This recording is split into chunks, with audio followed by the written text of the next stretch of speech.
Mes chers amis, aujourd'hui je vais vous conter l'histoire des animaux malades de la peste.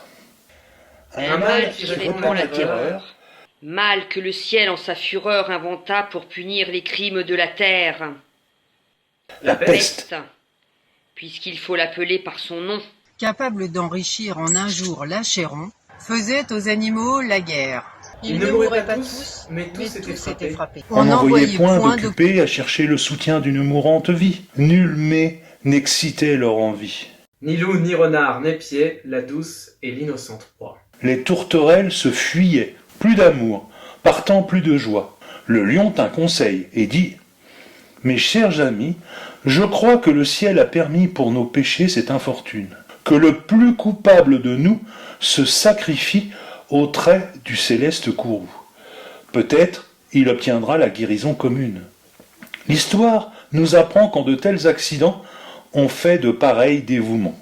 Ne nous flattons donc point. Voyons sans indulgence l'état de notre conscience. Pour moi, satisfaisant mes appétits gloutons, j'ai dévoré force moutons. Que m'avait-il fait? Nulle offense. Même, il m'est arrivé quelquefois de manger le berger. Je me dévouerai donc s'il le faut. Mais je pense qu'il est bon que chacun s'accuse ainsi que moi, car on doit souhaiter, selon toute justice, que le plus coupable périsse. « Sire, dit le renard, vous êtes trop bon roi.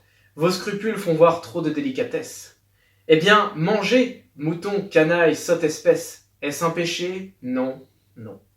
Vous leur fîtes, seigneur, en les croquant, beaucoup d'honneur. Et quant au berger, l'on peut dire qu'il était digne de tout mot, et tant de ces gens-là qui, sur les animaux, se font un chimérique empire. Ainsi, dit le renard, est flatteur d'applaudir. Du tigre, ni de l'ours, ni des autres puissances, les moins pardonnables offenses. Tous les gens querelleurs, jusqu'au simple matin, au dire de chacun, étaient de petits saints.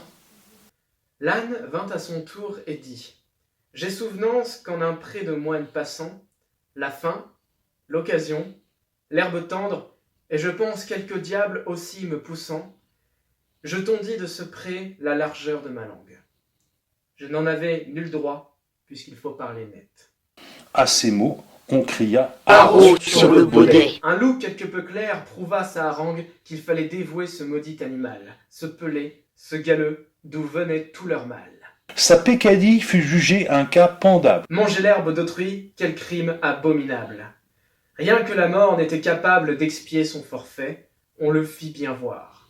Selon que vous serez jugé puissant ou misérable, les jugements de cour vous rendront Blanc ou noir.